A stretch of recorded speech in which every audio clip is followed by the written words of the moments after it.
Rêve Tov à tout le monde. J'espère que tout le monde va bien.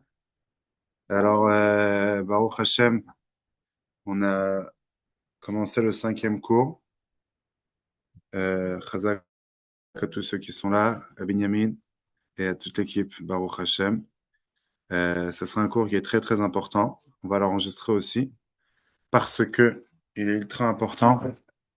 Et on espère réellement, parce que le but en vérité de ces cours-là, c'est de, c'est de pouvoir réellement mettre ça en pratique. Parce que parler, c'est bien, et il faut, c'est obligatoire de faire des cours, comme le Rabbi Rayatz. Il dit, et le Rabbi ramène ça dans la Yom Yom, comme quoi l'éducation des enfants, il faut apprendre une demi-heure par jour. Mais l'essentiel, à la fin, c'est l'action. Et ça, en vérité, ça va dépendre de l'intégrité de chacun. Et ça va dépendre de l'effort qu'on veut mettre dans l'éducation de nos enfants. Il n'y a pas plus grand investissement que nos enfants. À la fin de la formation, on va ramener comme quoi il y a une des personnes qui dit, est-ce que tu es prêt à changer ton enfant même pour tout l'argent du monde? Non, ton enfant, il passe avant tout le monde. Ton enfant, il a pas de valeur. Alors pourquoi tu n'es pas prêt à prendre une demi-heure, trois quarts d'heure, une heure par semaine et investir pour ton enfant? Si pour gagner ta parnassa, tu es prêt à investir toute la journée. Alors pour le chinour, c'est évident qu'il y a du travail à faire. Il y a de l'investissement. Il n'y a pas de résultat sans investissement. Ça existe, mais c'est très rare de façon générale. Il faut investir. Alors, on va Hashem commencer le cinquième cours. Alors voilà, rêve à tout le monde. Vous pouvez prendre place, peut-être devant, derrière, vous voulez rester derrière, ok. Aujourd'hui, on va parler d'un thème qui est très, très, très, très, très important.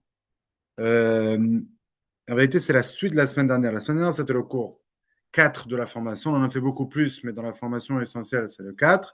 Et là, on commence un nouveau cours, le 5. Mais en vérité, c'est comme une suite. On va parler, comme vous avez vu dans la fiche, des compliments et des reproches. Généralement, on a tendance à penser dans notre société qu'un parent qui donne beaucoup de compliments à son fils, il va lui développer une bonne estime de soi et le fils, il sera réellement, il va se sentir bien, il va dire je suis capable, etc.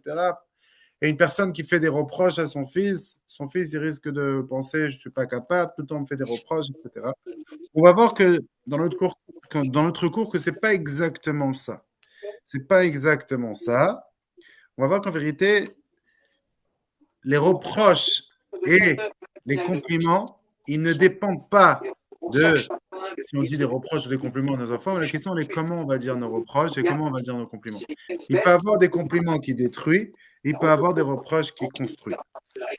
Alors, Bezrat Hashem, j'espère que vous avez tous le livre devant vous. Le texte 1, il révèle un message très intéressant. Il dit que depuis qu'ils ont il y a un livre qui est sorti qui s'appelle L'estime de soi en 1969, où là-bas, le monsieur Nathaniel Brandon, il dit comme quoi l'estime de soi, c'est la chose la plus importante qu'un homme il doit avoir pour survivre psychologiquement. Et depuis ce livre-là, il y a beaucoup de sociétés dans beaucoup d'endroits, eh bien, ils ont fait beaucoup de choses pour essayer d'éviter que l'enfant il va avoir un manque d'estime de soi.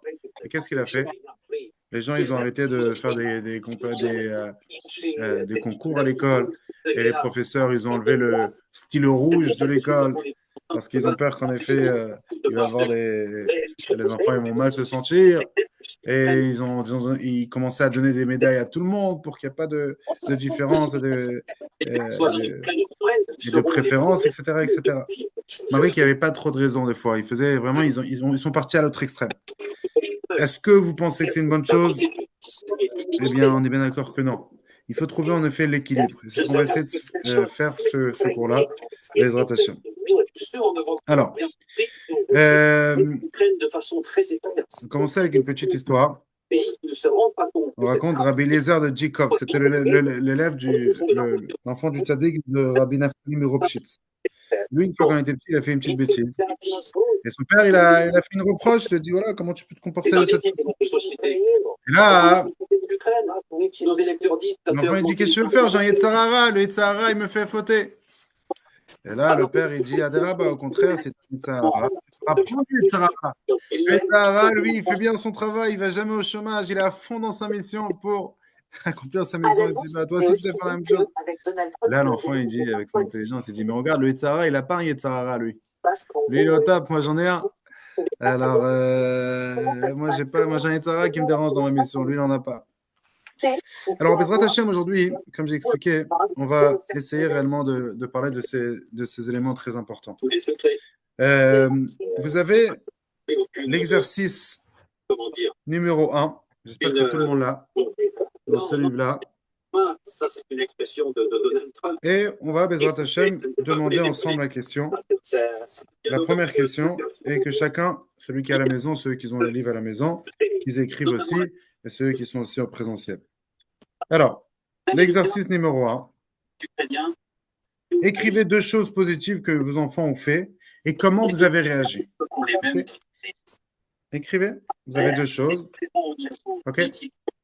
C'est-à-dire qu'en vérité, vous pouvez peut-être dire un compliment à vos enfants, mais quelle sorte de compliment vous l'avez dit? Ok. Attends, Yashmi, il faut que tout le monde éteint leur micro. On entend les gens qui parlent. Aujourd'hui aussi. Est-ce que de dire à son fils, t'es le plus intelligent du monde, je suis fier de toi, c'est positif, c'est négatif, c'est neutre? Qu'est-ce que vous en pensez? Vous pouvez écrire dans votre livre. T'es un ange, t'es parfait. Est-ce que c'est positif, c'est négatif, c'est quoi? Tu as fait un travail exceptionnel. Est-ce que c'est positif, c'est négatif, c'est quoi? Tu as investi beaucoup de temps. Waouh, merveilleux. Est-ce que de dire ça à son fils, c'est positif ou négatif? Je vous ai ramené des exemples de compliments que certaines vont être positives, certaines vont être négatives. Ok? Écrivez dans votre livre ce que vous en pensez et après, dans la suite du shiur, on va voir en effet est-ce que ce que vous avez écrit était bon ou pas. Alors la question elle est comment il faut complimenter nos enfants. Ok? Normalement, il y a une petite vidéo qu'on va mettre au début. Votre attention, on va la mettre après, ensuite du cours. Et là, on va lire le texte 2. Ok? 5. Alors, et après, on va passer aussi au diaporama. On va montrer à tout le monde. Dans le texte 2, il dit quelque chose de très intéressant. Il ramène comme quoi, en vérité, il y a beaucoup d'enfants très intelligents, on les appelle des mechonanim, qu'ils subissent d'un manque de compréhension et d'un manque de... Ils ne réalisent pas leur capacité. Ça veut dire qu'ils sont très intelligents, mais ils ne réalisent pas qu'ils sont intelligents. Comme ça, il dit.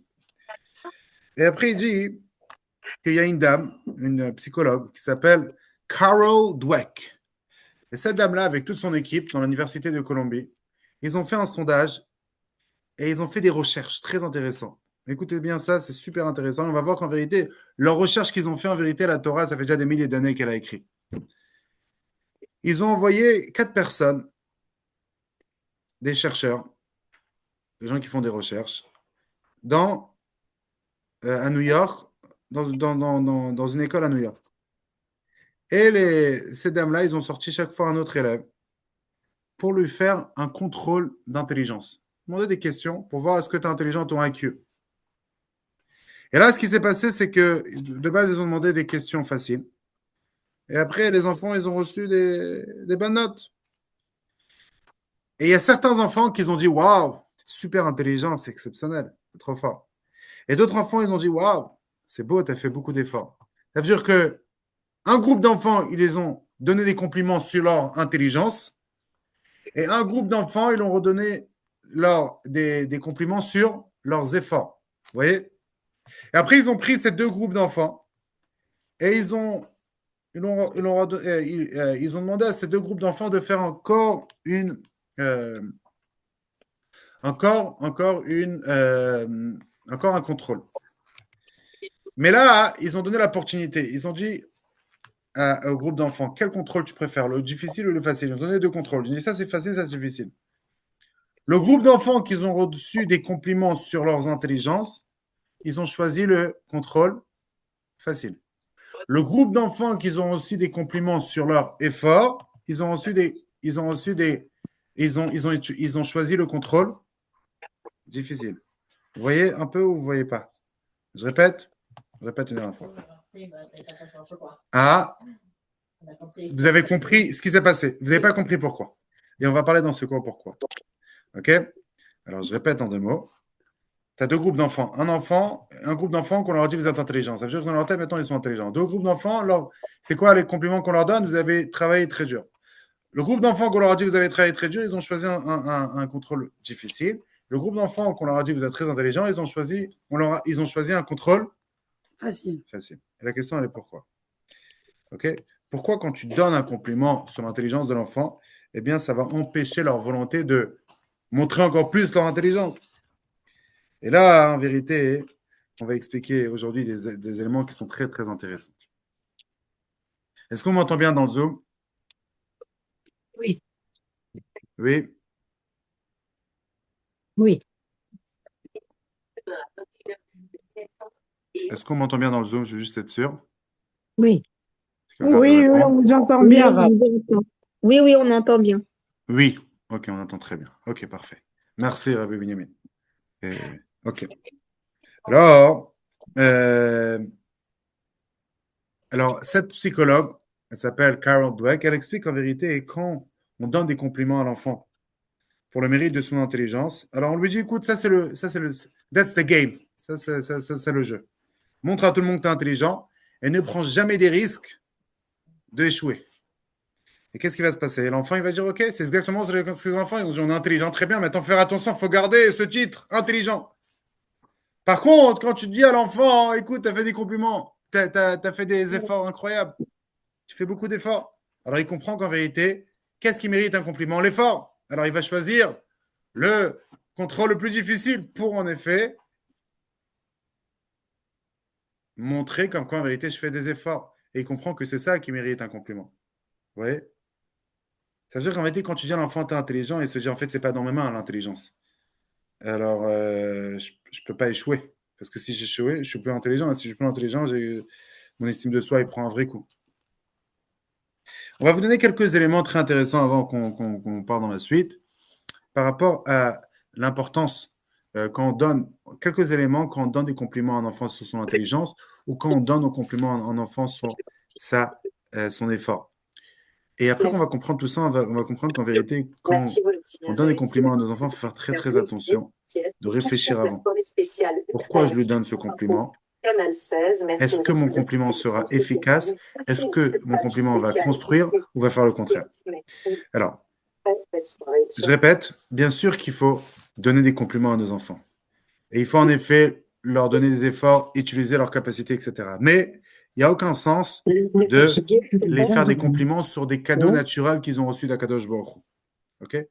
Et de mettre trop de dagash sur ces choses-là.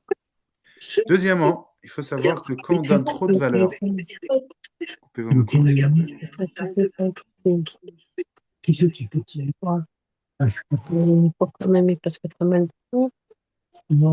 Bien.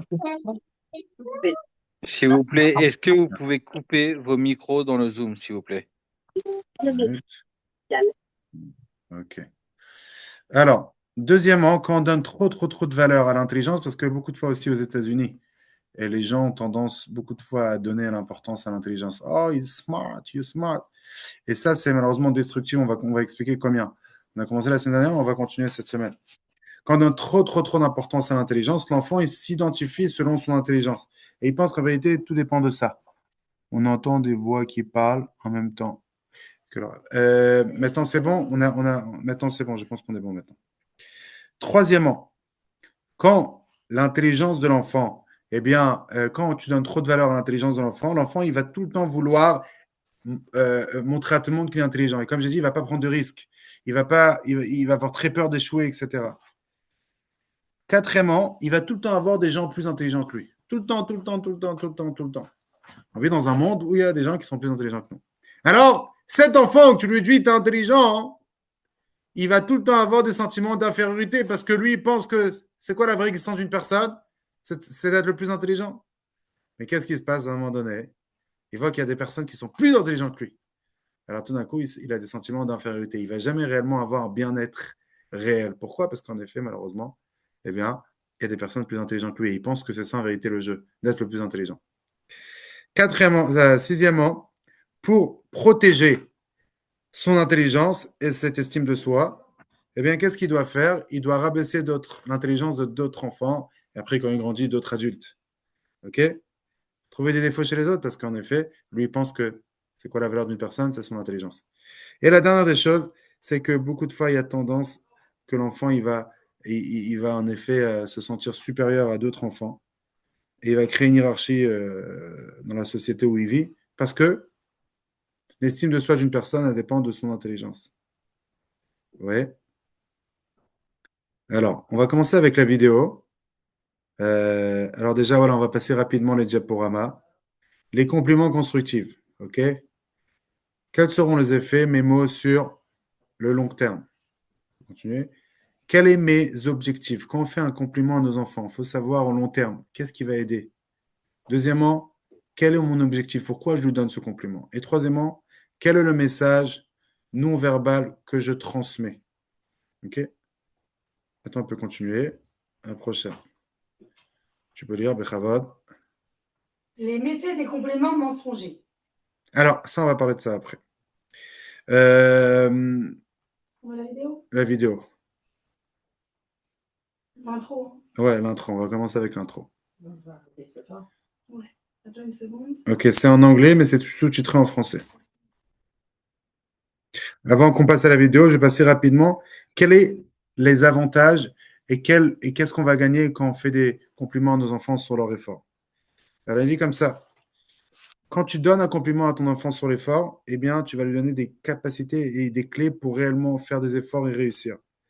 Deuxièmement, tu vas lui donner tu vas lui donner l'importance de faire des efforts. Tu vas lui faire comprendre quand tu donnes des compliments sur les efforts que c'est ça qu'il faut investir, les efforts.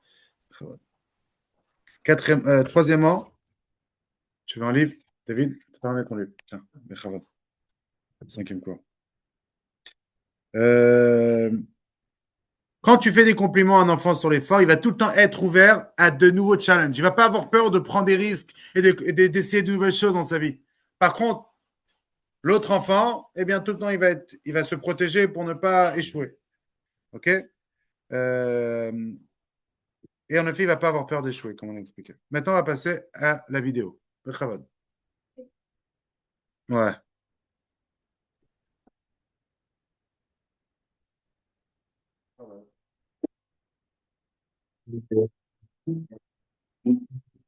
My 10-year-old son went to basketball camp for 2 weeks during the summer. On the last day, he came home with a large trophy. I was a little surprised because he's not exactly NBA material, if you know what I mean. But I was happy for him. Wow, Michael, that's a beautiful trophy. You must have really excelled. Turns out they gave every kid at the camp a trophy. Now, I'm all for building self-confidence, but I feel that rewarding kids just for showing up kind of defeats the purpose. Take chores, for example. Michael's job is to take out the garbage and empty the dishwasher. I want him to do these things as part of his contribution to the household. I don't think he should need praise or reward as incentive. In fact, it kind of bothers me that he doesn't do more to help around the house. My wife disagrees. She feels that frequent praise helps to build his self-esteem. He takes out the garbage. Good job, Michael.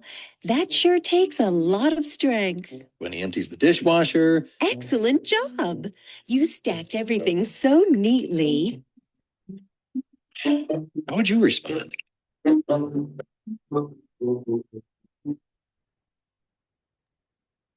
Razak. Merci, Madame Bella, pour cette vidéo. Alors, on a compris comme quoi, en vérité, on a beaucoup de questions entre l'homme et sa femme, comment il faut réagir avec nos enfants, quels ordres de compliments à donner, etc. Alors, c'est important de savoir comme quoi, je répète, compliments aux enfants sont très importants. La question, elle est, quel compliment donner à nos enfants? Alors, 3 points essentiels. Avant qu'on donne un compliment, il faut réfléchir avant. Est-ce que mon compliment va être constructif ou pas? Deuxième élément, quand tu donnes un compliment à ton fils, il y a une manière de le dire. Et on va expliquer comment le dire, ce compliment. Et troisième élément, si tu veux dire à ton fils, tu es plus intelligent, tu es trop mignon, etc., tu es un ange, on a expliqué au début comme quoi c'est pas sûr que c'est la chose à dire à nos enfants. Pourquoi? Parce que le compliment, il ne doit pas être sur un cadeau qu'il a reçu d'Hachem, un talent qu'il a reçu d'Hachem, il ne doit pas être sur un résultat, mais il doit être sur un effort. Si tu veux dire ces genres de compliments, eh bien, tu peux le dire, mais avant qu'il va dormir. avant qu'il va dormir pour l'endormir, tu veux lui montrer que tu as un amour inconditionnel, comme on a expliqué dans le cours d'avant, tu peux lui dire tous les compliments que tu veux. Mais quand, durant la journée, quand tu veux l'encourager, quand tu veux l'éduquer, quand tu veux l'encourager d'avoir un bon comportement, eh bien, ce n'est pas les compliments qu'il faut que tu lui dises. OK? Il va y avoir deux sortes de compliments qu'on va voir comment dire à nos enfants. Maintenant, Carol Dweck, cette psychologue qui a fait cette recherche, peut-être elle était étonnée de ce résultat, comme peut-être plusieurs ici. Mais en vérité, la Torah nous dit ça. Le texte 3, Rabbi Tafon, il dit Lo alecham lachaligmor, velo ata ben chorin leibatel mimena. On t'a pas demandé de terminer le travail, mais de l'autre côté, tu peux pas dire moi je suis libre et je fais rien. Non. L'essentiel dans la vie, ce n'est pas le résultat. L'essentiel dans la vie, c'est le travail. Le bon Dieu, il va pas s'énerver sur toi si tu n'as pas fini le travail. Par contre, Akadosh Baruch Hu, il va te demander des comptes si tu n'as pas essayé. Akadosh Baruch Hu, il veut que tu essayes. Et ça, en vérité, beaucoup de parents ne réalisent pas. Les parents, qu'est-ce qu'ils veulent? Beaucoup de fois, ils veulent le résultat. OK? Il faut dire à nos enfants, ton sang, il ne m'intéresse pas. Moi, je veux que tu aies un sang sur l'effort. Est-ce que 100% tu as fait des efforts? 100%, ça n'existe pas, personne. On n'est pas des anges. Mais est-ce que tu as fait des efforts dans le contrôle ou que tu as fait maintenant? Est-ce que tu as bien révisé? Est-ce que tu as vraiment t'as mis tous les efforts que tu pouvais? Et là, en ce moment-là, tu vas comprendre qu'en vérité, d'après le judaïsme, Akadosh Baruch Hu, il t'a créé pourquoi? Pas pour le résultat. L'essentiel, c'est l'effort. Comme c'est écrit, Adam la malulad. Iyov, il dit, Dieu, il a créé l'homme pour se fatiguer. OK? C'est pas écrit que Dieu, il a créé l'homme pour arriver à des résultats. C'est écrit que l'homme est arrivé et Dieu il a créé l'homme pour se fatiguer. Ok. Ça veut dire que le judaïsme, elle voit dans la fatigue une valeur essentielle. Ok. Et en vérité, ça c'est le but pour la raison qu'on est ici. Il y a un monsieur qui s'appelle Rabbi Lézard Papo qui a vécu en 1824. Et lui il dit comme quoi Kadosh Baruch Hu, il va pas compter les dapim de Gemara que tu as pris, il va compter les heures que tu as investies. Et c'est tellement vrai. Vous voyez. Alors, maintenant, on va amener un texte très intéressant, le texte 5. La Gemara dans Brachot Afrafret Amoudbet, elle dit qu'un homme, quand il sort du Bet Midrash, il doit dire une tfila. Quand il rentre et quand il sort. C'est quoi la tfila qu'il dit quand il sort? Il dit comme ça Modeh ani lefenecha Hashem Elokai. Chez Samta, elle a imprimé dans la Gemara. Chez Samta, Chelkim Yoshve Bet Midrash. Je remercie Hashem qui tu m'as mis part de ceux qui étudient dans le Bet Midrash. Velo Samta Chelkim Yoshve Kranot. Et tu m'as pas mis part des gens qui font rien de leur vie. Shani mashkim ve mashkimim. Moi, je me lève et ils se lèvent. Ça peut être aussi des gens qui n'étudient pas. Ani mashkim le Torah. Moi, je me lève pour étudier la Torah. Ah, ve mashkim le betelim. Eux, ils se lèvent pour faire n'importe quoi, pour perdre leur temps. Ani amel ve amelim. Moi, je me fatigue, ils me fatiguent, eux, ils vont travailler. Moi, je vais travailler. Ani amel ve mekablim Ani amel mekabel zachar. Ve amelim ve mekablim zachar. Moi, je me fatigue et je reçois un salaire. Et ils se fatiguent, ils ne reçoivent pas de salaire. Viens, Rabbi Israël Mira Cohen Kagan Chafetz Chaim, mais il demande une question, il dit je ne comprends pas. Le monsieur dans le Beth Midrash au collège, il étudie, il dit à Dieu merci que tu m'as donné une part dans une personne, tu m'as fait partie des gens que quand on se fatigue, on reçoit un salaire. Et ceux qui vont travailler ne reçoivent pas de salaire. Il dit je ne comprends pas, on vit dans un monde, les gens ils vont travailler, ils gagnent de l'argent. Qu'est-ce que ça veut dire? Eux, ils ne gagnent pas. Tu as déjà vu un cordonnier ou un dentiste qui ne gagne pas son argent? Non, bien sûr qu'il gagne son argent. Alors qu'est-ce que ça veut dire qu'il ne reçoit pas de salaire? C'est quoi cette bracha qu'on fait? C'est quoi cette villa qu'on fait? Et là, le Chafetz Chaim, il dit quelque chose de très intéressant. Il dit qu'en vérité, on vit dans une société, on vit dans un monde où les gens, ils regardent le résultat. Ok? À partir j'ai une personne, il va dire, viens, on investit de l'argent. Toi, tu mets 100 000, moi, je mets 100 000. Il dit, ok, combien on va gagner? Tu cherches en effet combien tu vas gagner. Tu cherches le résultat. Et selon ça, tu vas mettre l'argent que tu veux mettre. Et là, le Chafetz Chaim, il dit quelque chose d'intéressant. Il ramène un exemple. Il dit, demain, tu pars dans un magasin pour acheter un très beau costume. Et là, tu vois dans la vitrine, costume, venez l'acheter. Et combien il coûte? 10 000 euros. Pourquoi tellement cher? Je dis, je peux essayer que ce costume? J'ai une belle soirée, je voudrais. Et là, on te donne le costume, tu le mets, et tu vois, il y a une manche qui est qui est plus court que l'autre. Il y a, tu essaies de rentrer le bouton dans le costume et il est fermé, tu comprends plus rien. Tu vois que je sais pas c'est qui l'a. Et tu vois, le vendeur, tu dis, je comprends pas, 10 000 euros, costume que, je sais pas, il est très bizarre, très, très mal fait.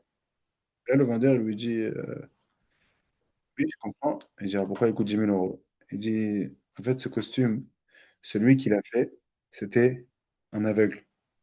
Et il a investi énormément de temps pour le faire. Et en réalité, tu investis, tu payes pour. Est-ce que tu vas acheter ce costume ou pas? Non? Pourquoi? Parce que toi, tu as besoin d'un costume, tu as besoin d'un résultat. C'est bien, il est bien gentil cet aveugle, je l'aime beaucoup, si tu veux, je peux me faire un don, mais moi, mon costume, j'ai besoin d'un costume.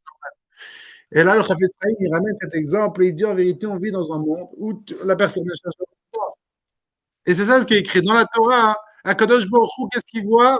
Il voit la fatigue. Je t'ai fatigué quand de la Torah, ça peut être les mitzvot, ça peut être chaque chose. Du temps. Là, vous êtes dans un cours d'éducation. Akadosh Baruch Hu, il voit que vous prenez du temps pour l'éducation, malgré que c'est très compliqué. Il y a 1000 choses que tu aurais pu faire à ce moment-là. On a tous plein de choses, Baruch Hashem. Si tu as des enfants, tu en as encore plus. Et malgré tout, tu prends du temps pour ça. Et Kadosh Baruch Hu, il voit cet effort. Alors pendant le cours, on dit, mais moi, je ne suis pas capable, j'arrive pas, c'est pas possible. Et on me demande des éléments on me donne des éléments qui sont très difficiles à mettre en place. Eh bien, on ne t'a pas demandé le résultat, on t'a demandé l'effort. Et quand tu ouvres à bas les termes, quand tu viens pour te purifier, Kadosh Baruch Hu, il t'aide. La chose la plus importante dans le monde, c'est d'Ishmaël. Il y a un des plus grands riches du monde à l'époque, qui s'appelait Rahman. Pour les anciens, ils l'ont connu. Moi, j'ai lu sur lui, je me suis né après qu'il a perdu beaucoup d'argent. Ne t'inquiétez pas, il a de quoi manger. Il était de base multimilliardaire à l'époque. Ça fait 40 ans là.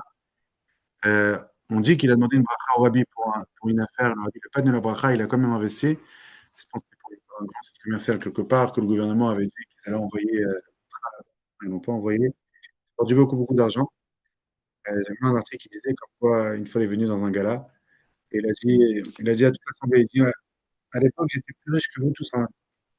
Et lui, il donnait beaucoup, beaucoup de zakat. Il dit, j'ai un sentiment que Dieu m'a récupéré l'argent parce que j'ai pas donné assez de zakat. Malgré qu'il donnait plein, plein, plein d'argent à la zakat. Selon ce qu'il avait, il aurait pu donner beaucoup plus. Ça, c'est en parenthèse. C'est ça. Mais ce que je voulais dire sur lui, c'est que un des frères Eichmann, ses trois frères, il a dit une phrase très intéressante. Il a dit dans les affaires, il y a 10% de fatigue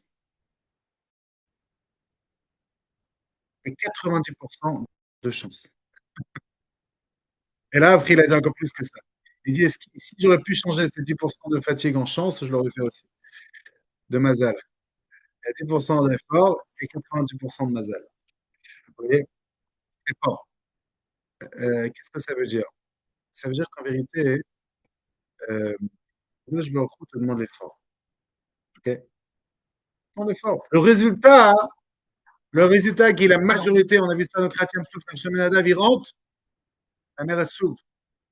Dans la vie, c'est comme ça. On te demande de sauter dans la mer. Après, est-ce qu'elle va s'ouvrir ou pas? C'est Hachem qui va décider. C'est un partenariat entre nous et Hachem. Mais quand tu penses qu'en vérité, tout dépend de ton effort, à ce moment-là, tu as peur et tu ne prends pas de risque parce que tu as peur d'échouer. Par contre, quand tu comprends que Kadosh Baruch Hu, il ne te demande pas de résultat. Kadosh Baruch Hu te demande est-ce que tu as fait des efforts. Si tu as fait des efforts, le plus grand résultat. Et les gens, avec le temps, avec les années, beaucoup de fois, ils vont réaliser qu'en vérité, ils apprécient beaucoup plus le processus vers l'objectif qu'ils voulaient atteindre que des fois le résultat. Le résultat, c'est une seconde. Le processus, c'est ça en vérité, c'est ça la vie. Et j'avais dit une phrase à une personne. Je lui ai dit, il faut profiter du parcours. Et lui, il avait du mal avec le parcours. C'est pour ça qu'il est arrivé, c'était un monsieur qui facilement, il a réussi à faire beaucoup d'argent. Après, il a tout perdu. Parce qu'il est tombé dans la drogue, etc. Et pourquoi? Parce qu'en vérité, lui, dans sa tête, soit il dépendait du résultat. Mais quand tu es comme ça dans le succès, tout ça, tu as peur de perdre. Après, c'est ou tout ou rien. Par contre, quand tu comprends, non, toi, demander de faire des efforts, demander de travailler. Le résultat, c'est Hachem qui l'envoie. Et quand l'enfant, il a ce sentiment, que toi, tu lui dis, écoute-moi bien. Moi, je veux que tu fasses des efforts. Le sang, pour moi, c'est pas un sang. Tu as fait d'efforts. Si tu n'as pas fait d'efforts, c'est un zéro. Et si tu as fait des efforts, alors ton sang, il c'est-à-dire que l'enfant, en vérité, il comprend. Hein. Et tous les compliments que tu lui donnes, tu réfléchis avant.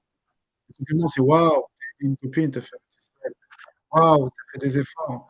Waouh, tu voulais t'énerver, tu t'es pas énervé. Waouh, toutes ces choses-là, c'est des compliments qui vont l'encourager à faire encore des efforts. Waouh, tu as rangé toute ta chambre. C'est des choses qui dépendent de lui. Par contre, si tu le fais, waouh, tu es plus intelligent, waouh, tu es plus beau.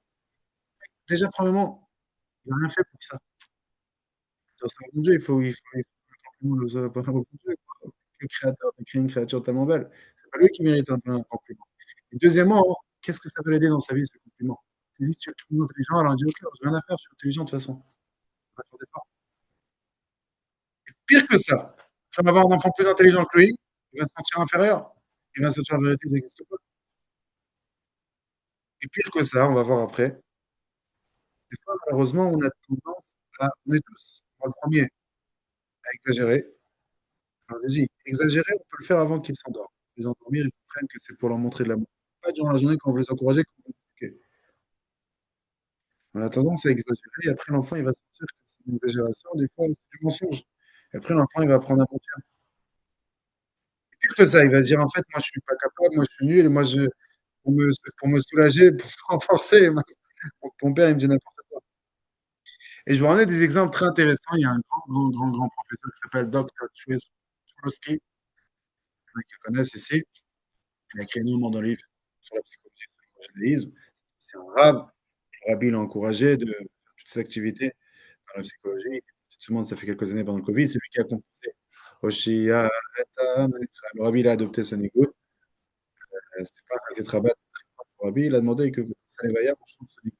On chantait. Chez Atamecha, on a fait le jour de dérivé, mais ça va très très bien. En tout cas, lui, il raconte une histoire très intéressante. Il dit qu'en réalité, quand son petit-fils il avait 7 ans, il a appris du violon.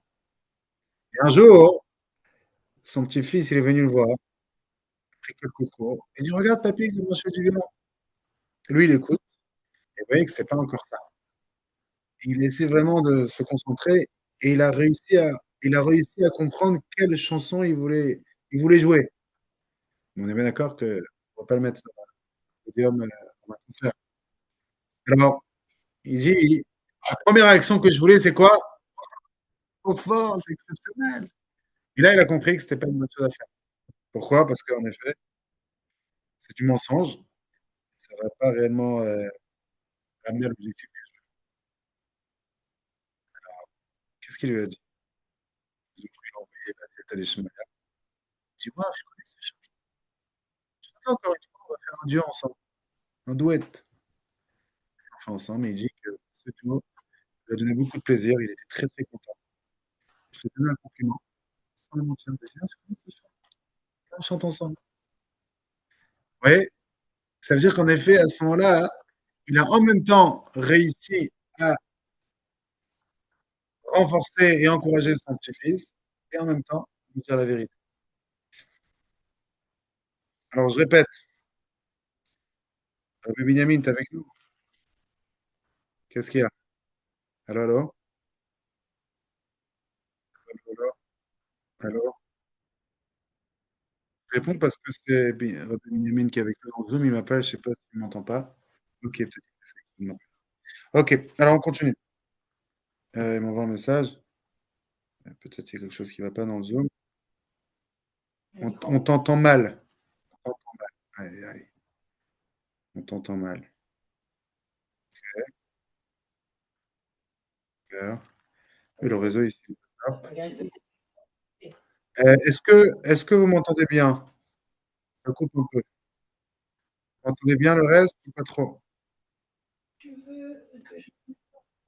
Peut-être.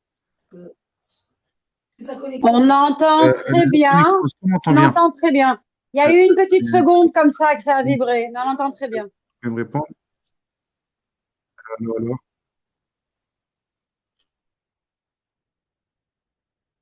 Ok. Maintenant, c'est ok. J'espère. Si c'est pas ok, tu dis, on va essayer de faire quelque chose. Ok. Maintenant qu'on a compris ça, on va repartir à l'exercice qu'on a fait au début. On a demandé est-ce que de dire à un enfant, t'es trop intelligent, je suis fier de toi, c'est bien ou pas? Ça dépend.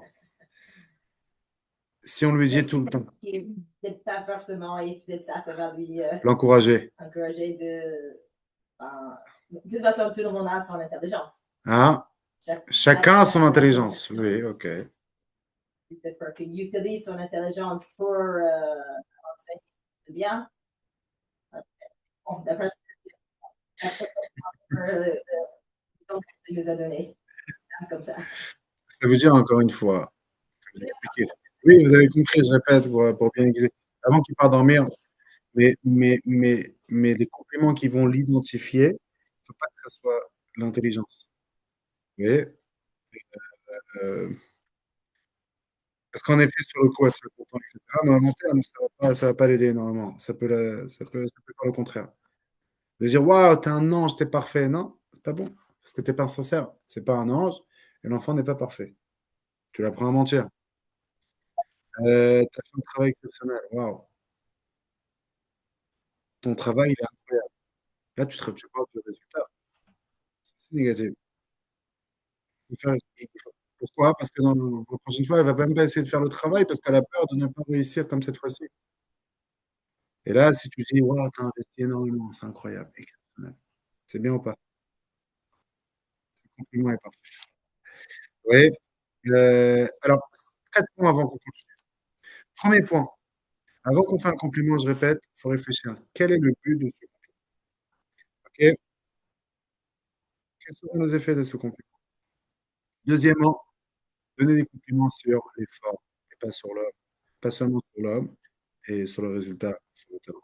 Troisièmement, donner des compliments sur un bon comportement. Quand vous voyez un bon comportement, dites-le: «Waouh, bien, bien comporté». Comme ça, hein, comme on l'a dit au début, l'éducation, c'est de montrer à l'enfant ce qui est bien et ce qui est pas bien, la morale. إذا لمعنى شيء ثابت بعدين بدته آخر programme c'est écrit. Qu'est-ce qui va se passer? Le parent, il est censé montrer à l'enfant quel comportement est bon ou pas. On a vu ça dans les premiers cours. Tu pars dans une soirée, il y a une personne qui s'est bien comportée, quand tu reviens à la maison, tu dis: «Waouh, cette personne, comment elle fait pâtisserie avec sa sœur?» Ils voient que ça, c'est mérite un compliment. Et 4e chose, soyez sincères, OK? Les compliments mensongers, les enfants, ils vont très, très, très bien, détecter rapidement et ça va pas en effet, ils vont plus trop vous faire confiance et au long terme, ça va endommager leur estime de soi parce qu'ils vont se dire: on a tellement pas de complim on a tellement pas de talent, on a tellement pas de valeur, on a tellement pas de quoi nous faire des compliments qu'on trouve des choses mensongères pour nous donner des compliments. Essayez de trouver des vraies choses pour donner un OK? Maintenant, après qu'on a parlé des compliments, on va parler des reproches. OK, j'espère qu'on m'entend bien dans Zoom. On va parler des reproches. Alors, on a expliqué au début du cours que les gens, ils ont tendance à penser un parent qui donne que des compliments, un parent qui donne que des compliments, c'est positif. Un parent qui donne c'est celui-là, un parent qui donne que des que des reproches, c'est pas bon. Eh bien, heu, les gens, ils ont tendance à penser en vérité, non, c'est pas les compliments, les reproches qui vont détruire l'enfant, c'est la manière que tu as du compliment et la manière que tu le reproches. Il peut y avoir des compliments qui vont détruire l'enfant, il peut y avoir des reproches qui vont construire l'enfant. Il peut y avoir des reproches qui vont réellement lui développer une bonne estime de soi. On va parler de ça tout de suite. Là, on a parlé des compliments, maintenant on va parler des reproches. Alors, vous avez votre fille de 9 ans qui s'est mal comportée avec son frère, OK? Elle a fermé la porte très fort, elle a mal parlé, elle a dit des choses qui sont comment réagir? Qu'est-ce que vous en pensez? Qu'est-ce que vous allez faire? Non? Alors, vous êtes pas obligé de le dire, vous pouvez les écrire à la maison, ceux qui ont la feuille à la maison, écrivez et après on va essayer de réfléchir ensemble, qu'est-ce qu'il faut faire? OK? Alors, il y en a il y en a qui vont dire: «On réagit pas, rien». Pourquoi? Parce qu'on a peur qu'on va développer une mauvaise estime de soi. L'enfant de 9 ans, il va mal se sentir après. Mais si tu vas pas réagir, tu peux montrer à ton fils que c'est pas important si tu te comportes pas comme il faut. Deuxièmement, l'enfant, il peut avoir un sentiment que tu t'en fous, tu fais ce que tu veux. L'enfant, il est pas important parce qu'il prend pas. Troisièmement, tu as tendance à penser qu'il y a pas de raison pourquoi lui donner un reproche.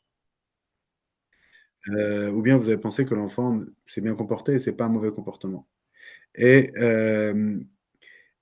la question elle est comment il faut réagir? Est-ce que lui donner un reproche, ça va causer un problème dans son estime de soi? Et la réponse elle est non.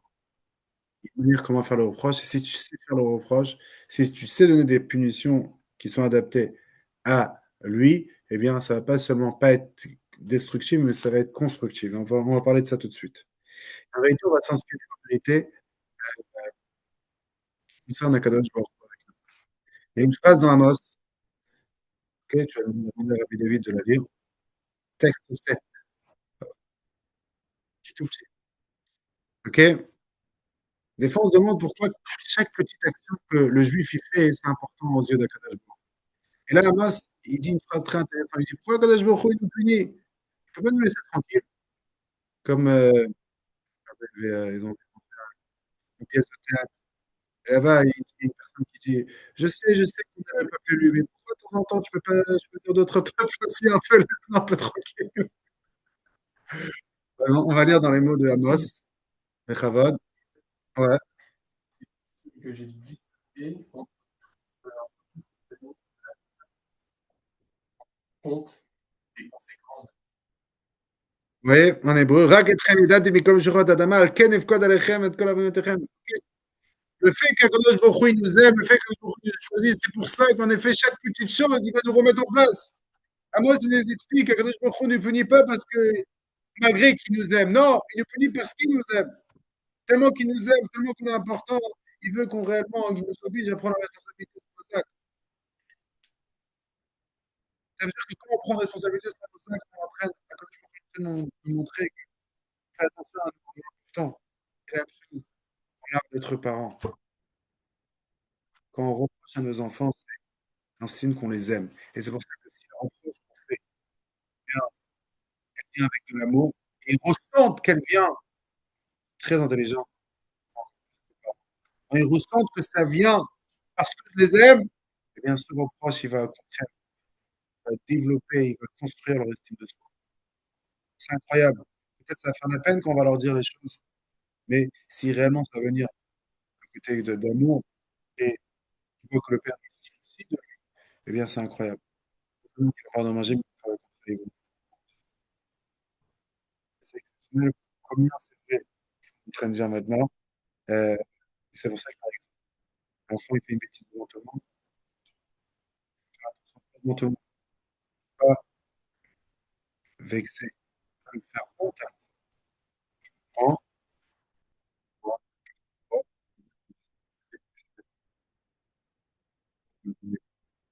Vraiment, tu te sépares l'action de pas t'es mauvais. Tu dis l'action que tu as fait, elle était pas l'enfant, en effet. Tu peux pas seulement le déstabiliser, mais tu vas l'encourager à vraiment bien. Il va pas.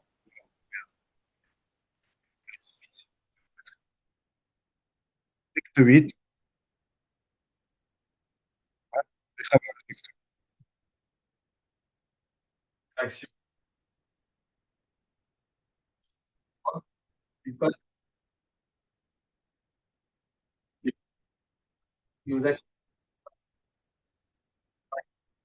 Enfants, On n'entend pas très bien, Rabbi HP.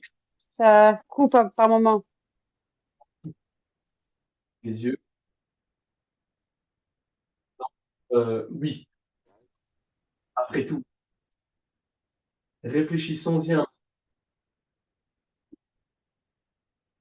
peu. Semblait trivial.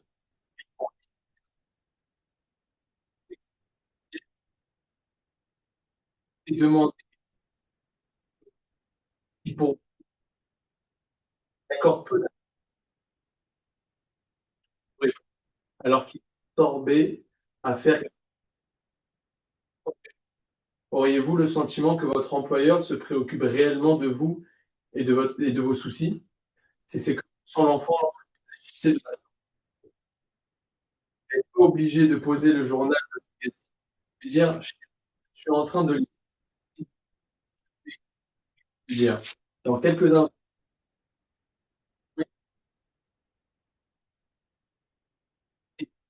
vous êtes effectivement sa question. Quelle nuit sera légitime? Je- est-ce que vous connaissez le nom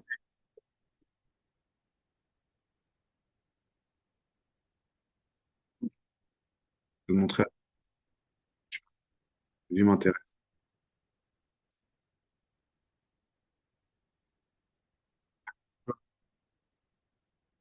Et- ah,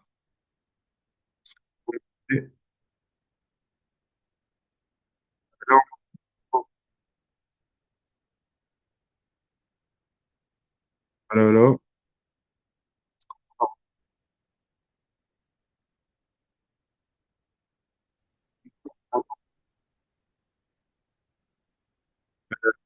Le réseau, il est pas bon.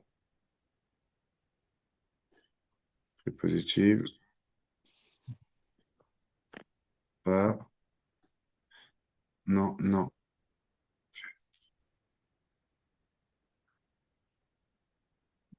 Ouais. Toujours pas?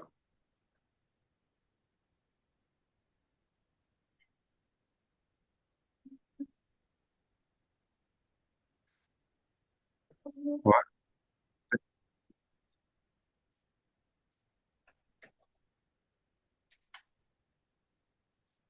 Ok, très. Euh, mais de l'autre côté.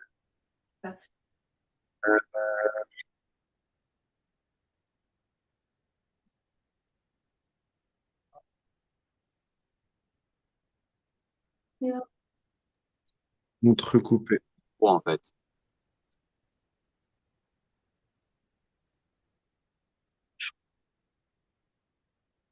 Comment on va faire? Comment-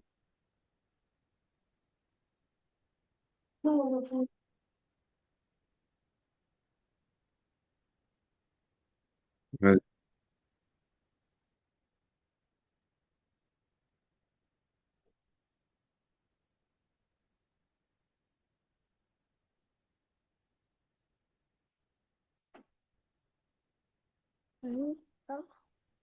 Maintenant.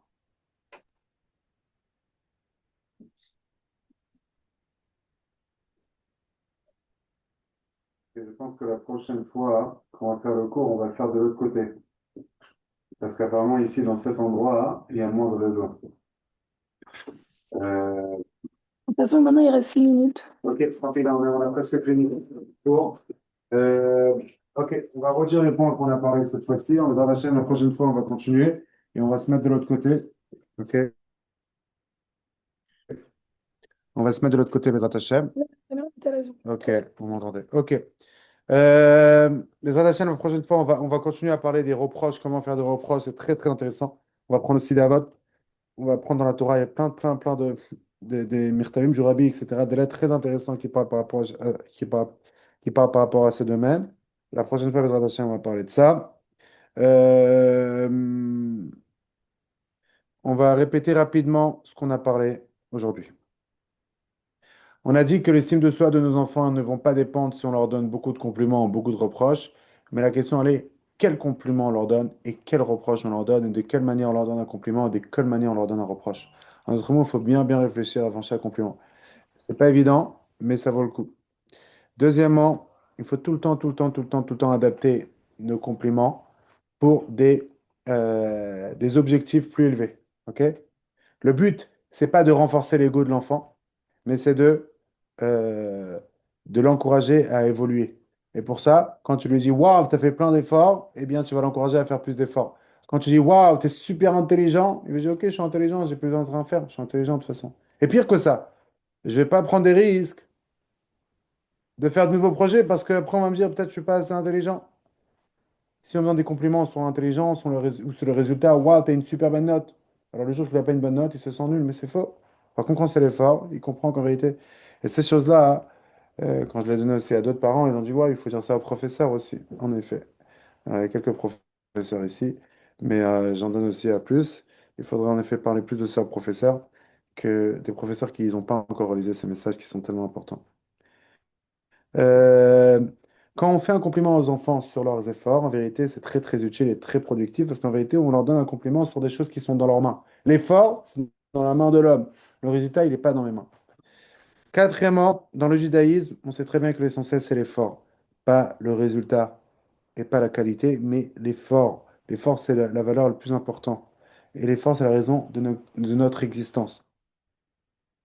Euh, Cinquièmement, on a dit que des compliments sur les capacités naturelles et talentueux qu'on a, eh bien, en effet, ils vont pas aider parce qu'en effet, on leur donne des compliments sur des choses qui ne sont pas dans leurs mains. Sixièmement, on a expliqué que si on veut que les compliments vont être utiles, il faut les dire avec sincérité, leur donner des vrais compliments. Septièmement, on va passer maintenant aux reproches. Quand on leur fait des reproches sur leur comportement qui n'était pas bon, avec respect, avec amour, eh bien, on est en train de leur montrer, waouh, je t'aime et je me soucie. Et à ce moment-là, l'enfant, il va réellement avoir un sentiment que, waouh, je suis tellement cher aux yeux de mes parents. C'est pour ça que les parents, ils doivent savoir c'est qui les professeurs de leurs enfants, c'est qui leurs amis, qu'est-ce qu'ils font à l'école. Et quand un enfant, il vient te parler, il faut l'écouter. Il faut l'écouter. Il faut, ici, on a en face de nous, nos enfants. Et si tu es en train de lire et il vient te parler, tu dis pas oui, oui, oui, non. Si tu es occupé maintenant, tu dis reviens voir quand je finis, par exemple. Et quand il finit, réellement, tu es 100% avec lui. Pas en même temps en train de lire un livre et en même temps avec lui. Quand tu es avec lui, tu es avec lui. Si là, tu peux pas, tu dis reviens voir après, je veux vraiment t'écouter, je veux vraiment savoir ce que tu as à me dire. Ouais. Et là, à ce moment-là, l'enfant, il va se sentir valorisé. Et à ce moment-là, son estime de soi, il va être bon. Il va avoir une bonne estime de soi. Par contre, quand l'enfant, il a un sentiment qu'on lui parle comme un rien, il va se sentir rien. Alors, à Marie, après que tu vas le dire, tu es le plus intelligent du monde, tes compliments, ils vont pas aider grand-chose parce que tu lui as montré que la manière que tu te comportes avec lui, c'est comme un rien. Alors, si c'est un rien, il est rien. Très, très, très, très puissant ce que je comprends bien maintenant, parce que malheureusement, il y a des parents, en effet, qui parlent avec leurs enfants d'une façon pas respectueuse. Après, ils se demandent pourquoi leurs enfants ils ont des problèmes d'estime de soi. Tu viens de détruire son estime de soi, après, tu te demandes pourquoi il devient fou, l'enfant. Après, tu t'énerves quand d'autres personnes ils, euh, ils ont du mal avec ça. Oui, mais tu l'as détruit son estime de soi, tu le parles devant tout le monde, tu le manques de respect, tu le fais honte. Il a 20 ans, tu le parles comme c'est qu'il a 2 ans et demi. Après, tu te demandes pourquoi l'enfant, il, il est perdu dans sa tête. Oui, tu te comportes avec lui comme un rien. Malgré que toi, tu sais qu'il n'est pas rien. Mais la manière que tu le parles, elle n'est pas respectueuse. Il faut respecter nos enfants. Et une manière de respecter, c'est leur faire des reproches quand il faut. Et quand on l'expliquait, pas devant tout le monde. Leur prendre dans un coin et leur parler, pas de eux-mêmes, mais des actions qu'ils ont fait, de séparer entre eux les actions. Eux, ils sont super, c'est une échamas, on a un amour envers eux inconditionnel comme on a dit, mais leurs actions, elles n'est pas exactement, des fois, toujours bien. Voilà. Bezrat Hashem, la semaine prochaine, on va continuer à parler des reproches. On va expliquer comme quoi, avant de faire un reproche, il faut bien réfléchir. Il ne faut pas le faire directement quand c'est sur chaud, des fois. Parce qu'en effet, des fois, c'est pas le reproche. Après, c'est juste on est énervé. Et le rabbi parle des mots, le rabbi Rayatz aussi, et le rabbi aussi parle des mots très durs d'un parent qui se comporte de cette façon. Alors, je répète, la perfection n'existe pas. On fait tous des erreurs. Mais l'essentiel, c'est l'effort. Alors, ce qu'on a fait ce soir, c'est super. Bravo à vous sur l'effort. Et Bezrat Hashem, Akadosh Baruch Hu va vous aider d'avoir des résultats exceptionnels avec des enfants en bonne santé, psychologiquement, émotionnellement, mentalement, dans tous les domaines, physiquement. Et qu'on espère, Bezrat Hashem, que toutes ces bonnes choses que le peuple juif fait, il va déclencher la Goula Mitizah Shlema, Bezrat Hashem. Chazak à tout le monde et que des brachot. Merci encore une fois à Madame Bella.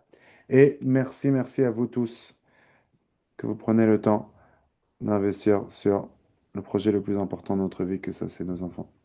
Hatzlacha Rabba Muflaga, et que des brachot à tout le monde. On va continuer avec Madame Bella pour les femmes, pour le Farmegen, préparation à Chav et Shvat, et Hatzlacha Rabba à tout le monde.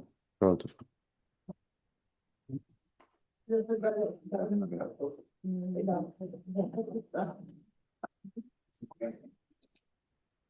Continue, c'est qui? Alors, vous voulez, on se rapproche, on se met tous autour de cette table, on fait un petit farming, on reste pas longtemps quand même.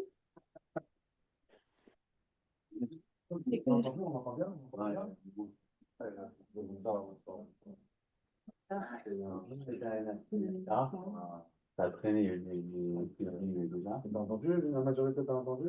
J'ai entendu le début, après ça au milieu, ça a coupé. La fin, quand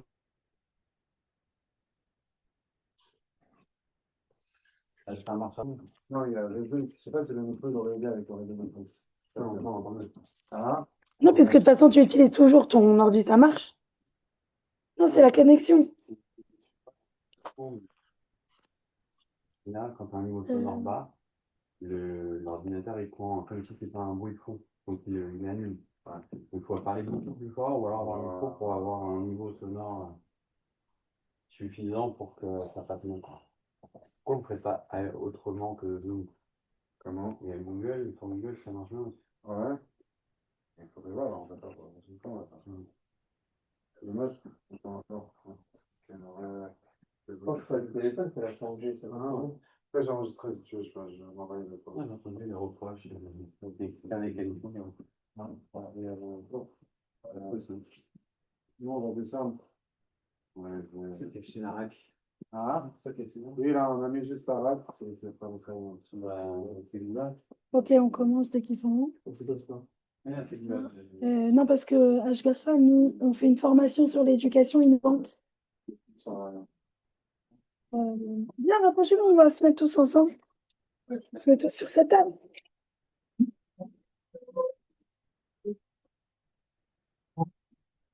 Un petit peu comme ça. Ouais. Bon, ouais, non, mais... Ouais, elle a juste vérifié. Alors, on y va. Bonsoir à tous. Alors voilà, on va continuer entre femmes, en l'honneur de la rabbinite. Ashgacha, comme je disais, on fait une formation cette année, les Morotes et les Morim, sur l'éducation innovante. Parce que, au Hachem, aujourd'hui, on est à l'ère de ChatGPT et de tout ce qui est intelligence artificielle. Et on se rend compte que ça peut grave nous aider à trouver du matériel pour enseigner et donc pour aider les élèves avec tous les... Parce que plus les temps y passent, plus les enfants aussi ils ont des difficultés. Moi, je me rappelle à notre époque, on était même dyslexiques, on se débrouillait, on se battait, on y arrivait. Aujourd'hui, dyslexie, c'est on fait plus rien, enfin, ils sont à part, ils ont tout un programme spécial. Bon, et pourquoi? Parce qu'on se rend compte que voilà, les écrans et plein de choses comme ça qui ont réduit la capacité aux enfants d'effort. Bon. Et du coup, on fait donc des formations sur l'ordinateur, comment se servir de toutes ces technologies. Et aussi, on a des formations d'éducation avec un super Moré. Et justement, le cours de ce lundi, c'était les 4 éléments d'un compliment efficace. T'étais là? T'écoutais? Non, mais Khalil nous a rappelé un petit peu. Alors voilà, parce que j'ai fait un point. Alors je lis comme ça, je ne fais pas d'erreur. C'est nouveau, donc je veux pas. Quand j'enseigne, c'est. Ça relie. Ça relie, bien sûr. Un compliment réussi n'est pas improvisé, d'accord? On ne peut pas dire toute la journée, oh gosse, ah, t'es génial, t'es génial, t'es génial de quoi? Il repose sur une structure précise qui lui donne force et ça sera crédible et ça a un impact à long terme. Parce que si on dit toute la journée t'es génial et en plus on le dit à tout le monde, alors plus personne ne se sent génial et tout ce que tu sors de ta bouche finalement c'est pas fiable. Ça reste 50% puisque bon, tu le dis à tout le monde et Dafka lui je le trouve pas si génial que ça donc si tu lui dis donc peu importe. Donc il faut vraiment réfléchir. Mais c'est quand même mieux de dire tout le temps que c'est génial que de choses négatives. Alors négatif bien sûr, mais concrètement, non, parce ici on entend beaucoup de négatifs. Malheureusement, ok, mais concrètement, après ta crédibilité elle est zéro. D'accord, non, mais quand même. Oui, bien sûr. Mais alors, quand même, bien sûr. si c'est positif, quand même, c'est mieux que négatif. Bien sûr. Alors, par exemple, si je vois que j'ai ma fille, j'ai besoin qu'elle soit plus ordonnée. Je ne vais pas tout de suite là lui dire « Ah, génial, t'es ordonnée » puisqu'elle ne l'est pas. Je ne vais pas lui donner un titre qu'elle n'a pas, mais je vais l'aider. Je vais mettre en place des techniques pour l'aider à devenir organisée, pour que d'ici une semaine ou deux, je pourrais lui dire ça. Et en lui disant ça, ça la projettera à être organisée. D'accord? Donc, ça doit être réfléchi et organisé. Donc, par exemple, je veux qu'elle soit ordonnée, donc je vais lui dire, voilà, je la prends à part, je dis, ma fille chérie, voilà, l'ordre, c'est très important, le seder, très important même dans la Torah, quand on voit le seder pour faire les korbanot, tout est médouillac. Donc c'est important. Je vois que tu as du mal un peu avec ça pour l'instant. Donc, qu'est-ce qu'on va faire? Regarde, je vais t'expliquer comment il faut faire pour que ta chambre elle soit ordonnée. Tous les soirs, tu prends 5 minutes, tu ramasses tout ça, tu mets les chaussures à la place dès que tu rentres, tu fais ton lit dès que tu te lèves, ta ta ta ta ta. 3-4 choses à faire. Et normalement, ta chambre elle sera rangée. Si tous les jours tu fais ça, c'est 2 choses le matin, c'est 3 choses le soir, ta chambre elle sera ordonnée. Donc, tu l'aides pendant 1 semaine à faire ça tous les jours, 2 semaines. Et là, tu peux lui dire, waouh! Alors maintenant, comment on va lui faire ce compliment? Alors, premièrement, on va lui dire, tu es quelqu'un de parole, parce qu'on a pris sur nous pendant 2 semaines de faire ça et tu l'as fait, tu l'as tenu. Donc, bravo. Et ensuite, de la même manière que quand on va faire un compliment, on va dire, mais t'es fatigante, mais je sais, non, oh, qu'est-ce que t'es balagane, mais comment elle va faire ta femme plus tard, mais donc tout ce qu'on va dire, maintenant on va le faire dans le positif. C'est-à-dire que, ah, t'es ordonnée, waouh, t'es ordonnée, je me sens sereine quand c'est ordonné dans ta chambre, je suis fière de toi et je suis contente pour ce que tu fais. Donc je lui donne un titre, il t'est ordonné. Je lui explique mes émotions quand je vois qu'elle est ordonnée, parce que ça me rend fière, ça m'épate, ça me rend heureuse. Ok. Donc je lui explique aussi pourquoi elle mérite ce titre d'être ordonnée, parce que je vois que ta chambre, elle est tous les jours bien rangée. Et carrément, je la projette plus tard. Oh, si tu continues comme ça, ta maison plus tard, elle sera un musée.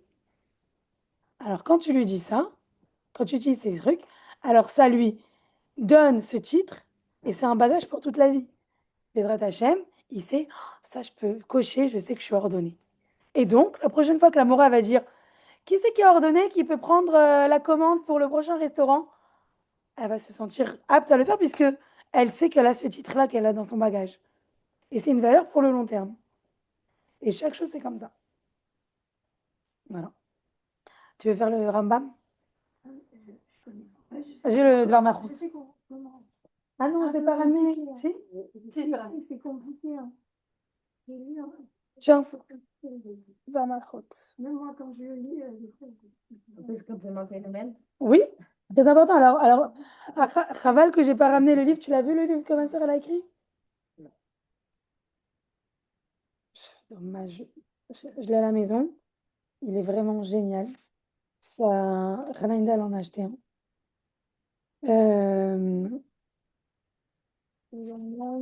C'est fermé. Ah, il est très long. Ouh là là, il y a 14. Ouais. Hein? Il faut s'encourager soi-même. Exactement. Mais alors, comment? Tu te mets une to-do list. Tu dis, voilà, le matin, je ne pars pas de la maison si je n'ai pas fait ça, ça et ça. Et quand je rentre, avant quoi que ce soit, je fais ça, ça, ça. Déjà, ça va être une grande... Maintenant, je suis ordonnée.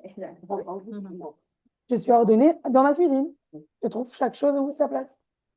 Doucement, doucement. C'est là, c'est aujourd'hui. Ouais. Tu veux que je lise?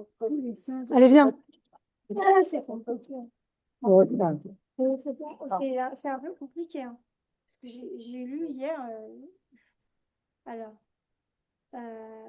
tous les sages susmentionnés furent les plus éminents de leur génération. Certains furent présidents d'académies, d'autres exilarques ou encore membres du Grand Sanhédrin. Outre ceci, en chaque génération, des milliers et des dizaines de milliers de disciples entendirent leur enseignement. C'est premier. 2. Ravina et Rav Ashi clôturèrent l'ère des sages du Talmud. Rav Ashi composa le Talmud de Babylone en terre de Shinar. Oh là là, en Babylonie, environ 100 ans après la composition du Talmud de Yerushalmi par Rabbi Yochanan. 3. La vocation de ces deux Talmuds est d'expliquer le texte de la Mishnah et d'élucider les points obscurs.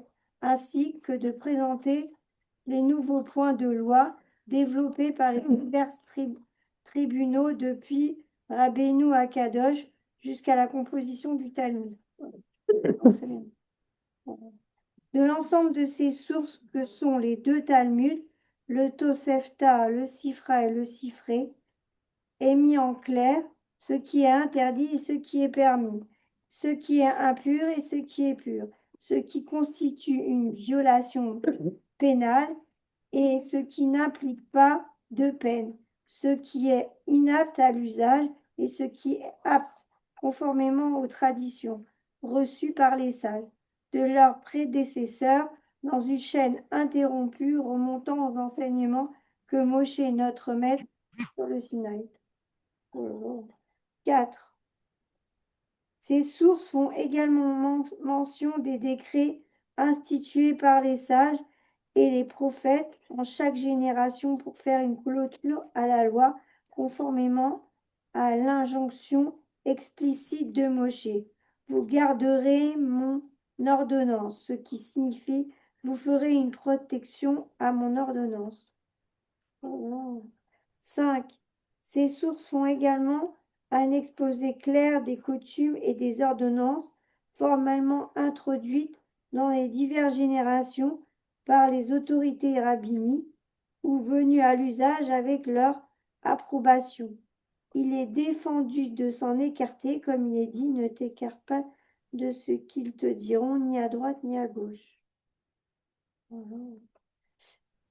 Elles incluent aussi jugements et règles qui ne furent pas transmis oralement depuis Moshe, mais furent déduits par le grand tribunal d'une certaine époque par application des principes d'herméneutique.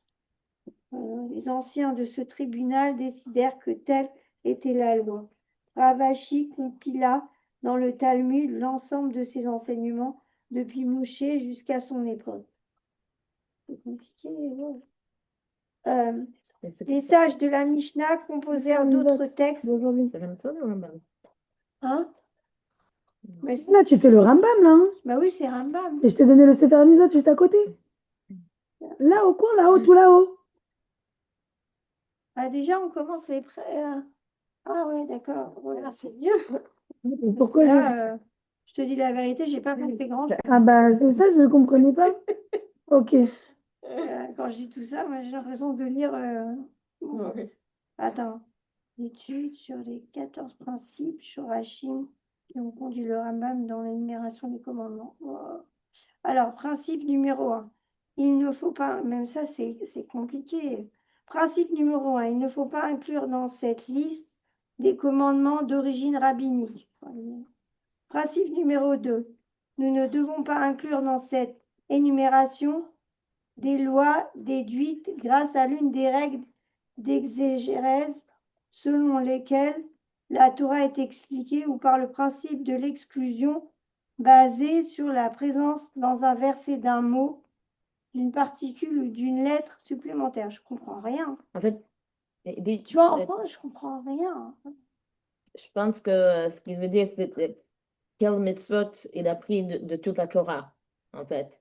Oui, il a pris toutes les mitzvot de la Torah, ça oui. Oui, non, mais ça veut dire dans la Torah, il y a beaucoup plus que 613 mitzvot, il y a plein de choses. Donc, enfin, plein de choses que Hachem dit de faire. Donc, il va dire sur quel principe il a pris le 613 qu'il a choisi. Enfin, que le Rambam a pris comme mitzvot. Ok. Ah oui, d'accord, ok. Ouais, d'accord. Donc, déjà, c'est pas des choses qui sont rabbiniques. Donc, Okay. ça fait partie des 613 mitzvot. Il dit, c'est pas des choses qu'on a déduit de principes. Par exemple, Talmud Chomer. S'il y a écrit ça, alors c'est sûr que ça, tu vois. Il a dit qu'on n'a pas pris des mitzvot qui sont déduits d'autre chose. En fait, il faut que ce soit écrit clairement. Ok. Mais tu vois, là, c'est des mots trop compliqués. Alors, principe numéro 3. Il ne faut pas inclure dans cette énumération les commandements qui ne sont pas applicables à toutes les générations. Ok. Principe numéro 4. Il ne faut pas inclure parmi les 613 mitzvot des prescriptions se rapportant à l'ensemble des commandements de la Torah. Par exemple, et vous respecterez mes lois. Après, principe numéro 5, il ne faut pas compter le motif donné par un commandement comme un commandement séparé. D'accord? Principe, d'accord.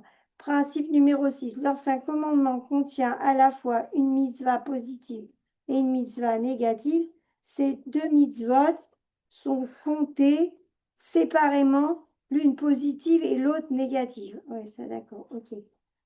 Principe numéro 7, les règles de détail d'un commandement ne sont pas comptées parmi les 613 commandements. D'accord. Principe numéro 8, une interdiction excluant un cas particulier d'application d'un commandement n'est pas comptée parmi les commandements négatifs. Principe numéro 9, il ne faut pas baser le décompte des commandements sur le nombre de fois qu'un commandement positif ou négatif est répété dans la Torah, mais il faut plutôt le fonder sur la nature d'une action interdite ou permise. Principe numéro 10, les actions prescrites en tant que préliminaires à l'observance des commandements ne doivent pas être comptées séparément.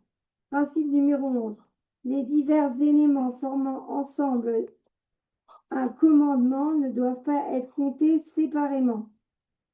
Principe numéro 12, il n'y a pas de lieu de compter séparément les étapes successives pour l'accomplissement d'un commandement. Principe numéro 13, le nombre des commandements n'augmente pas selon le nombre de jours pendant lequel il faut les accomplir. Ok. Principe numéro 14, il convient de compter les différentes sortes de punitions comme des commandements positifs. Ouais, puisqu'il y avait le Siyum Rambam hier, donc on reprend en fait. C'est un peu compliqué quand même. Ah, c'est vrai. Donc, dès que ça commence normalement, Et voilà, exactement. Parce que quand tu. Oh, moi, je vais redemander un peu à mon mari qui m'explique parce qu'il y a des trucs. Non, c'est. Comme quand tu lis en français, c'est. En plus, il t'emploie des mots. Des fois, c'est des mots très compliqués. Alors, ça y est, on s'arrête? Je me rappelle plus quel arbitre on a fait la semaine dernière. C'était pas là. Mocha, elle est là, non? Je vais l'appeler. C'est quand Rabbesh c'est lundi? Lundi, ouais. Ça, Dimanche soir, lundi. Allô? C'est quel char Bitachon qu'on a fait la semaine dernière? Ah oui, tu as parlé de l'Emouna. Oui, mais. Le 6? Ok. Ok, je vais faire. Ok.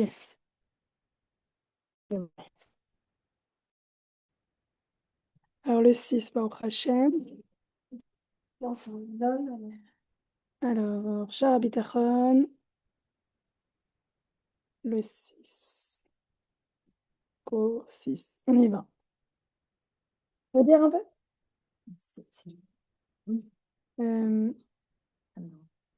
Je te l'envoie. Si je te trouve facilement, sinon tant pis, tu viendras lire là. C'est bon, je t'ai trouvé. Tiens. Attends, il n'y a pas de réseau. Ok. Alors.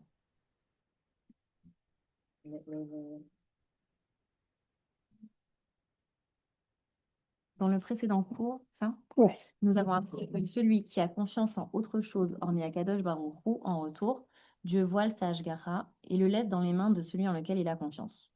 Rabbeinu Bechaye nous donne quelques exemples et démontre comment cette attitude devient la source de toutes nos peurs et nos soucis. Ce monde est bâti tel que rien n'est éternel ou réellement fixe. Toutes sortes de choses sur lesquelles nous comptions dans le passé et qui paraissaient stables, fortes et incontestables, peuvent en un instant disparaître de notre vie. Cela peut être un très bon poste qui, sans prévenir du jour au lendemain, nous a été retiré, car le patron a fait faillite, ou parce qu'une autre personne, plus compétente, a été embauchée. Cela pourrait être une vie de couple qui paraissait merveilleuse et au fil du temps, pour une raison ou une autre, l'amour a disparu et s'est envolé. Il arrive aussi que des personnes très riches voient la roue tourner et se retrouvent dépouillées en peu de temps. Il existe en fait d'innombrables exemples de ce type. Dans ce monde, rien n'est éternel. Il n'existe pas quelqu'un d'assez fort qui soit invincible ou infaillible. Si l'on réfléchit bien à cette phrase et qu'on se la répète, elle risque fortement de susciter en nous un sentiment d'angoisse profond. Car en effet, comme on l'a déjà mentionné, la seule chose qui procure à l'homme un sentiment de sécurité est de savoir qu'il a sur qui compter, et là, ce qui est affirmé, c'est qu'il n'y a personne sur lequel on peut véritablement compter. Pour cette raison, de nombreuses personnes ayant vécu des pertes douloureuses ou tout autre événement difficile ont plus tendance à développer des crises d'angoisse et des frayeurs. Car en effet, lorsque tu te rends compte que celui que tu pensais être près de toi pour la vie n'est plus là, tu ne parviens plus à compter sur qui que ce soit. Plus une personne vit longtemps dans ce monde, plus sa capacité de se reposer sur quelqu'un ou quelque chose diminue et sa tension augmente. Rabbeinu Bechaye cite des exemples de personnes qui avaient confiance en leur fortune et qui l'ont malheureusement perdue en l'espace d'une seule nuit, ou encore certains qui comptaient sur leur intelligence, sur leur capacité professionnelle ou même sur leur force physique, et là encore, ils perdirent leur capacité ou se rendirent compte qu'elle n'était pas suffisante pour obtenir ce dont ils désiraient ou pour préserver ce qu'ils possédaient déjà. Combien de Ça fois me fait penser à l'histoire, juste comme ça, on la raconte un petit peu. Tu la connais, l'histoire du Baal Shem Tov, qu'il y avait un monsieur qui était tout le temps joyeux, et tous les chassidim, ils voulaient comprendre pourquoi il était joyeux. Ils sont partis le voir. C'était un exemple de joie. Donc, ils sont partis voir, et sa maison, elle est crados. Tout est... Donc, ils ne se comprennent pas. Comment il peut être joyeux? Il a rien, sa maison, elle est cata, tout. Et un jour, il gagne un diamant. Je sais pas comment il a gagné ce diamant. Tu te rappelles? Tu te rappelles pas? Bon, je sais pas comment il a gagné un diamant, mais en tout cas, il gagne un diamant. Et donc, il va chez les bijoutiers de son quartier. Et le bijoutier dit, waouh, mais c'est quoi cette pierre précieuse? C'est incroyable. Je peux pas t'arnaquer, mais cette pierre précieuse, elle est tellement chère que moi, je peux rien faire avec. Je pourrais jamais te l'acheter. Jamais à sa juste valeur. Je te conseille d'aller voir dans une autre ville des vrais professionnels. Donc, waouh, il est tout content, il comprend pas comment il a fait pour avoir cette pierre et tout. Et du coup, il va dans la ville et là, il lui dit, oh là là, cette pierre, elle est tellement précieuse que je te propose de venir avec nous en croisière avec des hommes d'affaires et tu verras ce que tu peux faire, comment tu vas investir tout cet argent que tu vas avoir. Parce que là, faut pas que tu fasses n'importe quoi avec tout ce que tu vas gagner de cette pierre. Il dit, ah ok, d'accord. Et tout. Donc ils vont dans cette croisière, ils rentrent dans le bateau et ils partent. Ils montrent à tout le monde sa pierre et tout, waouh, et tout. Et ensuite, ils se mettent autour d'une table, ils mangent. Bon, après, tout le monde va qu'à leurs occupations et lui pose son diamant là sur la table et il s'endort. C'est un bateau que de riches. Personne ne va voler. Donc, lui, il est tranquille, il est heureux, il est repu, il est max. Donc, il s'endort. Et au bout d'un certain temps, quand il se réveille de sa sieste, la table est débarrassée. Il n'y a plus son diamant sur la table. Il n'y a plus rien. Comment je vais faire? Mon diamant, je devais l'investir et je devais faire. Il va voir partout. Vous l'avez pas vu? Il était sur la table, hein. Tout le monde cherche et tout le monde se dit, bon, bah, la vérité, la table a été bazar. Le serveur, seulement ce qu'il a fait, c'est qu'il a pris la nappe, il a tout jeté par-dessus bord et il a nettoyé et voilà. Et tout est parti avec dans l'eau. Et là, il a un switch Baruch Hashem et il se dit, attends, il y a 4 jours, j'avais pas ça. Et j'étais tout le temps joyeux. Maintenant, je vais déprimer parce que j'ai perdu la pierre que je connaissais même pas il y a 4 jours. Et il a fait un switch comme ça. Et il a dit, ça y est, je continue la croisière, je rentre chez moi et c'est pas grave, je continue ma vie. Et là, il y a un très riche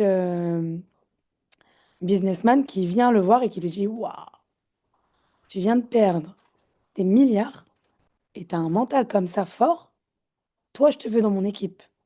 Toi, je veux que tu sois mon associé. Il dit, mais je veux bien être associé, mais j'ai plus un centime, j'ai plus rien, j'ai zéro. Je devais avoir ce diamant, mais sinon, j'ai rien, nada. Ne te gourre pas, j'ai rien. Il dit, non, mais moi, je veux rien de toi. Je veux juste ton mental. Je veux juste que tu sois comme ça dans mon affaire. Je veux juste que c'est toi qui tiens les rênes de cette affaire parce qu'avec un mental comme ça, on peut tout réussir. Il dit, bah ok, alors avec plaisir, hein. S'il y a juste ça, c'est sûr que je dois rien investir parce que j'ai rien, alors avec plaisir. Il dit, pas de problème, dès qu'on sort de là, je te mets mon associé et je t'organise tout ça. Et lui, il rentre dans sa ville, il retourne à sa maison et il attend que son associé, il le contacte. Quelques semaines plus tard, toc, toc, toc, il reçoit un monsieur. C'est pas le même monsieur. Et il lui laisse une lettre. Il lui laisse une lettre.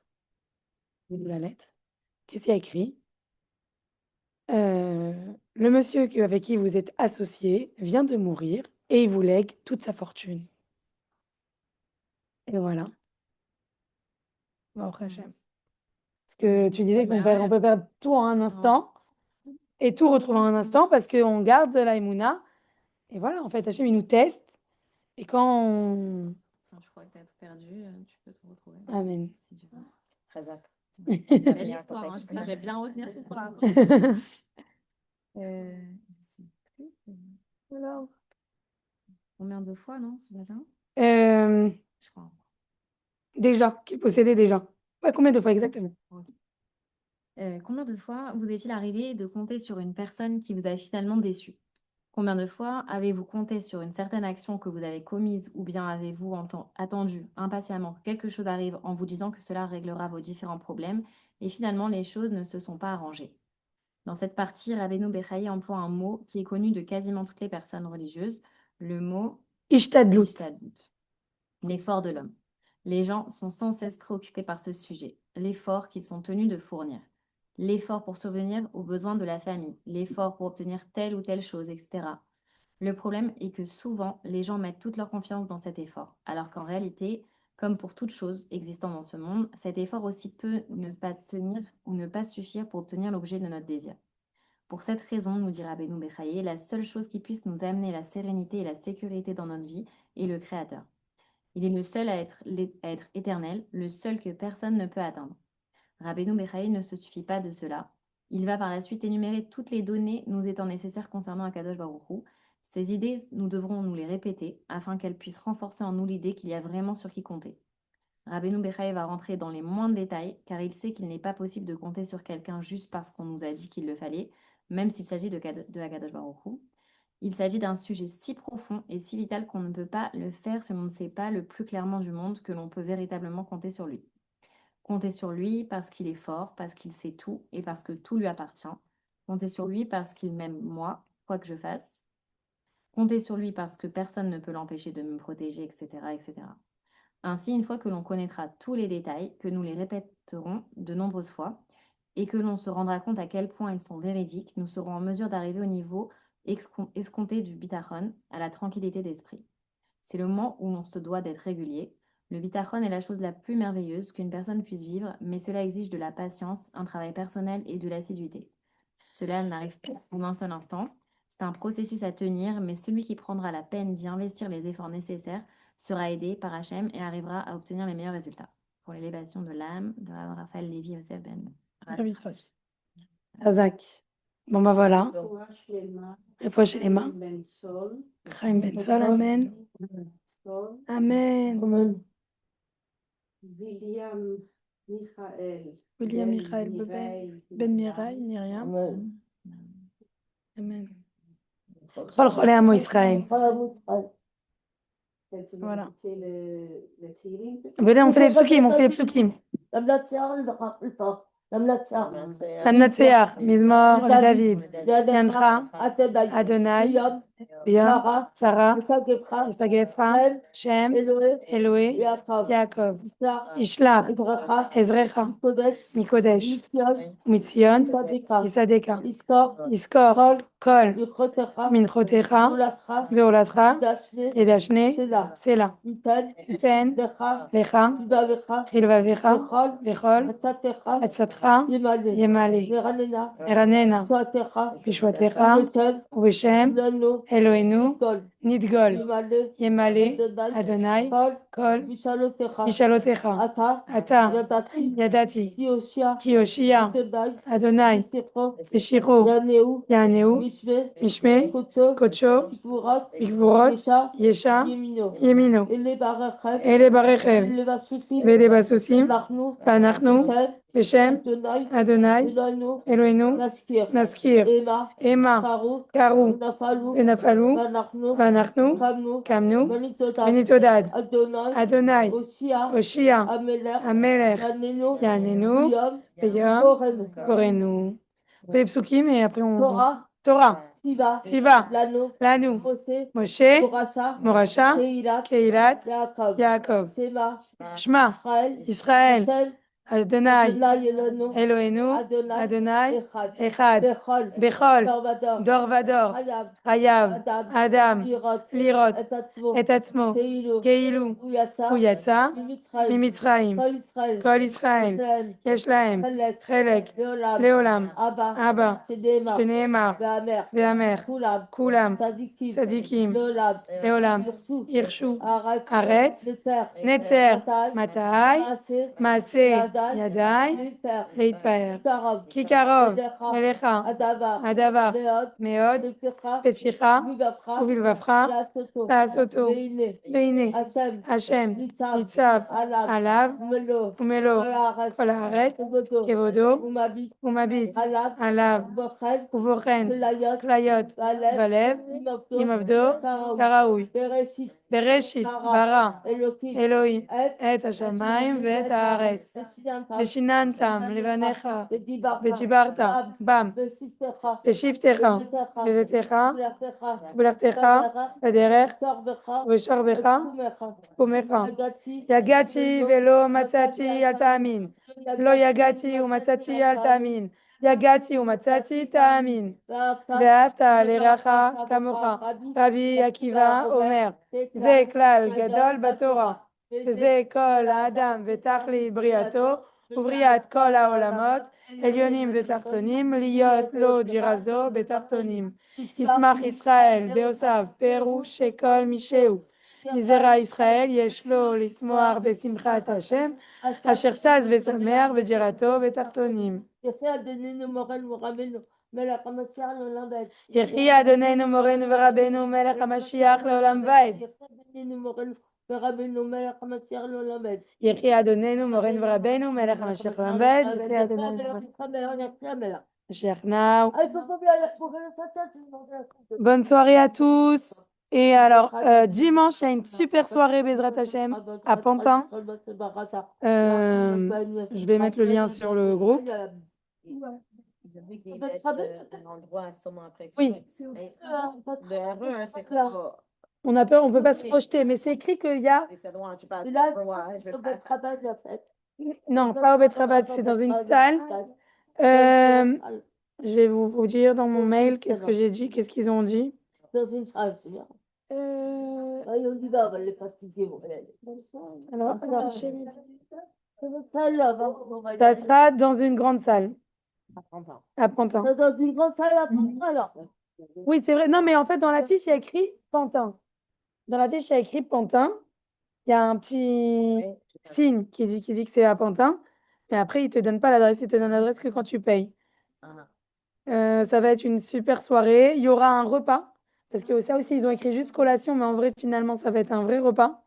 Tu vois, il y a écrit Pantin. Il y a écrit Pantin. Et il y avait écrit juste collation. Mais finalement, ça va être un vrai repas. Entrée, plat, dessert. Et ça va être génial. C'est à 19h30. Alors, les conférencières, ça sera Morachaya, il y aura Diane Boukara, il y aura Hana for Kids et il y aura Berouria Oana. Toiti. Alors, voilà, je pense que c'est une belle soirée qu'on peut faire. Sinon, il y a aussi lundi 2 autres soirées. Il y a Madame, il y a Sarah. Comment ça s'appelle? Bella Davidovich, son nom de jeune fille, c'est voilà. Sarah Kouski a fait dans son Betrabat une belle soirée, lundi soir. Et sinon, il y a aussi Ilana Massika qui fait un lundi soir, en l'honneur de Chavetchat. Donc voilà. Il y a des soirées pour honorer la rabbinite. Alors choisissez votre soirée ou faites toutes les soirées qu'il y a et faites venir Mashiach. Ok. Tout Mashiach now.